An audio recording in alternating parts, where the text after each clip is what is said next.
नमस्कार दोस्तों। आज हम लोग फिर से उपस्थित हुए हैं एक नए सेशन के साथ। दोस्तों, इस सेशन में हम लोग 5 जून विश्व पर्यावरण दिवस के बारे में सभी चीज़ें आप लोग समझेंगे। सबसे पहले दोस्तों, आप सभी को विश्व पर्यावरण दिवस 5 जून विश्व पर्यावरण दिवस की आप लोगों को अनंत शुभकामनाएं। दोस्तों, विश्व पर्यावरण दिवस हर साल प्रत्येक साल जो है वो 5 जून को सेलिब्रेट किया जाता है। इसके उपलक्ष्य में जो है आज हम लोग इसके इतिहास और इससे रिलेटेड जो अंतर्राष्ट्रीय संस्थाएं जो प्रयासरत हैं अपने नेचर को कंजर्व करने के लिए, इन सभी चीज़ों के बारे में हम लोग जानेंगे। और इस वर्ष की 2024 की थीम क्या है विश्व पर्यावरण दिवस की, ये भी हम लोग समझेंगे, जो कि आपके एग्जाम के पॉइंट ऑफ व्यू से बेहद इंपॉर्टेंट है। दोस्तों, सबसे पहले आप सभी से निवेदन है कि आप लोग अपने आसपास जो भी आपके पास खाली ज़मीन है वहाँ पर आप लोग प्लांट यानी पौधे ज़रूर लगाएं, क्योंकि आने वाले भविष्य में हम लोग एक अच्छा सुनहरा पर्यावरण जो है अपने आने वाली पीढ़ियों को प्रस्तुत कर सकें, उनको एक अच्छा माहौल दे सकें, जिससे कि हमारा पर्यावरण और हमारे आने वाली पीढ़ियाँ संतुलित रह सकें। इसलिए दोस्तों, हमें ज़्यादा से ज़्यादा पेड़ लगाने चाहिए और आपसे यही निवेदन है कि आप लोग ज़रूर से ज़रूर पेड़ लगाएं। तो चलिए दोस्तों, हम लोग चलते हैं और शुरू करते हैं आज का सेशन। तो दोस्तों, सबसे पहले हम लोग जानेंगे कि जो विश्व पर्यावरण दिवस है उसकी थीम क्या है। 2024 की अगर हम थीम की बात करेंगे तो 2024 में जो विश्व पर्यावरण की थीम है वो क्या है। तो जो थीम है वो है लैंड रिस्टोरेशन, डिजर्टिफिकेशन और ड्राफ्ट रिसाइलेंस। अगर हम इसको समझने का प्रयास करेंगे तो लैंड रिस्टोरेशन से यहाँ मतलब ये है कि लैंड रिस्टोर का मतलब जो भी हमारे पास लैंड है वो जो इनफर्टाइल हो गई है, वो इस इनफर्टाइल जो हमारे पास लैंड है उस इनफर्टाइल लैंड को हमें क्या करना है, फर्टाइल बनाना है, वहाँ पर ज़्यादा से ज़्यादा प्लांटेशन करना है। दूसरा है डिजर्टिफिकेशन। डिजर्टिफिकेशन यानी जैसे जैसे हमारे प्लांट जो है वो कट होते हैं या जैसे जैसे प्लांट हमारा ख़त्म होते हैं नेचर से, वैसे वैसे डिजर्टिफिकेशन भी बढ़ने लगता है। तो उस डिजर्टिफिकेशन को भी हमें क्या करना है, रोकना है। एंड ड्राफ्ट रिसाइलेंस, और आप सभी को पता है कि बारिश के लिए यानी वर्षा के लिए पेड़ों की बहुत अधिक महत्ता है, यानी बारिश जो है वो पेड़ ही करवाते हैं। तो जो ड्राफ्ट है यानी जो सूखा है उसको भी हमें क्या करना है, रिसाइलेंस यानी फिर से हमें रोकना है। चलिए दोस्तों, हम लोग अब बात करेंगे इसके इतिहास के बारे में। विश्व पर्यावरण दिवस जो है वो प्रतिवर्ष 5 जून को मनाया जाता है। यह संयुक्त राष्ट्र की एक वैश्विक पहल है, यानी ये ग्लोबल एक पहल है। किसकी? संयुक्त राष्ट्र यानी यूएन की एक पहल है, जिसका उद्देश्य पर्यावरण संरक्षण और जलवायु परिवर्तन की चुनौतियों से निपटने के लिए जागरूकता बढ़ाना है और कार्रवाई को प्रोत्साहित करना है, जिससे सभी लोग ज़्यादा से ज़्यादा पर्यावरण को कंजर्व कर सकें।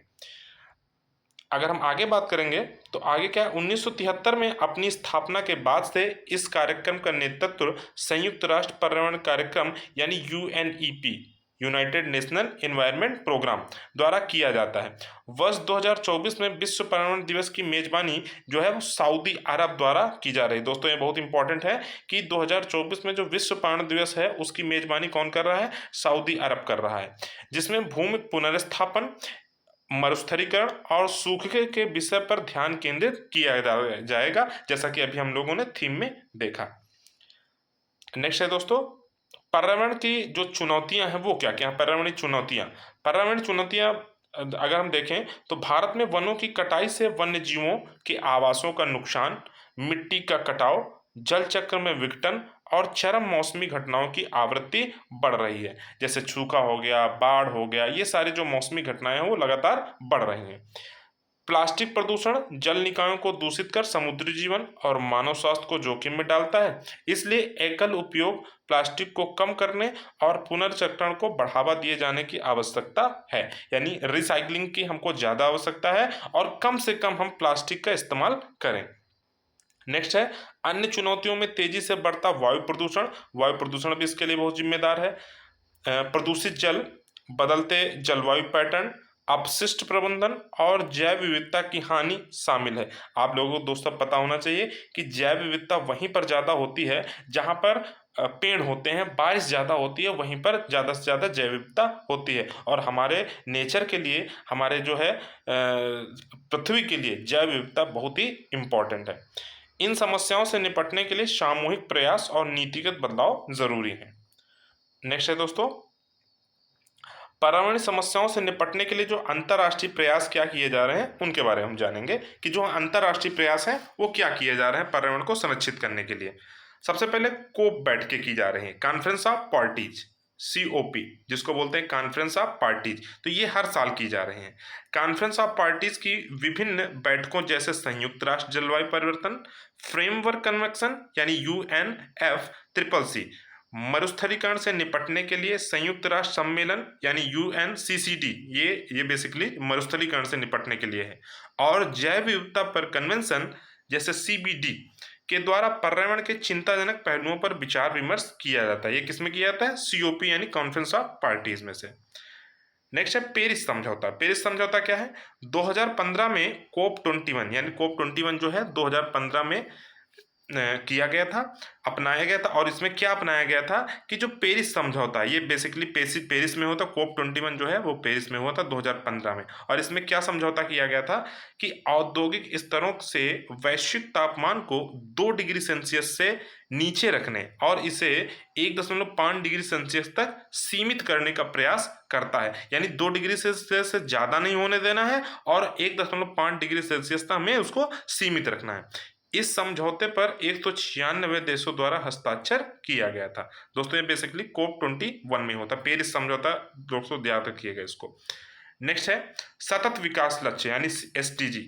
इस समय जो है 17 SDG यानी सतत विकास लक्ष्यों को रखा गया है, जिसमें से पर्यावरण को विशेष रूप से रखा गया है।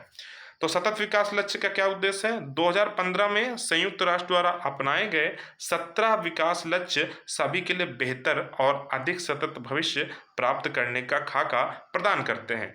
लक्ष्य 13 विशेष रूप से जलवायु कार्रवाई पर केंद्रित है। यानी जो टोटल 17 लक्ष्य हैं UN के, उसमें से जो 13वां लक्ष्य है वो जलवायु कार्रवाई पर केंद्रित है। दोस्तों आप लोग SDG टोटल 17 है, उनको याद कर लीजिएगा, मैचिंग करने को एग्जाम में पूछ लिया जाता है। दोस्तों SDG से रिलेटेड अगर आपको नया वीडियो चाहिए तो आप लोग दोस्तों कमेंट करिएगा, इससे रिलेटेड मैं आपको SDG से रिलेटेड जो है वो नया वीडियो एक बना दूंगा। नेक्स्ट है दोस्तों जलवायु परिवर्तन पर अंतर सरकारी पैनल यानी IPCC क्या करता है? IPCC संयुक्त राष्ट्र की संस्था है, यानी ये भी UN की एक संस्था है जो जलवायु परिवर्तन से संबंधित विज्ञान का आकलन करती है। यह नीति निर्माताओं को जलवायु परिवर्तन के वैज्ञानिक आधार, इसके प्रभाव, भविष्य के जोखिमों और अनुकूलन व न्यूनीकरण के विकल्पों का नियमित आकलन प्रदान करती है। और ये अंतर्राष्ट्रीय प्रयास पर्यावरणीय चुनौतियों से निपटने के लिए वैश्विक प्रतिबद्धता को दर्शाते हैं। यानी ये सभी जो लोग हैं, यानी ये सारी संस्थाएं हैं, ये सभी वैश्विक प्रतिबद्धता को प्रदर्शित करती हैं, यानी ये सभी नेचर के कंजर्वेशन के लिए प्रयासरत हैं। हालांकि इन समझौतों और पहलों में निर्धारित लक्ष्यों को प्राप्त करने के लिए अधिक महत्वाकांक्षी और समन्वित कार्रवाई की आवश्यकता है। तो दोस्तों आज का सेशन हमारा यहीं खत्म होता है। उम्मीद करता हूं कि आप लोगों को ये सेशन पसंद आया होगा। अगर दोस्तों पसंद आया होगा तो आप लोग वीडियो को ज़्यादा से ज़्यादा शेयर कीजिएगा, लाइक कीजिएगा और सब्सक्राइब कीजिएगा। और दोस्तों इस पर्यावरण दिवस पर मेरी आप लोगों से यही आपसे अपेक्षा है कि आप लोग ज़्यादा से ज़्यादा प्लांट लगाएं अपने आसपास और पर्यावरण को संरक्षित करें। जय हिंद, जय भारत।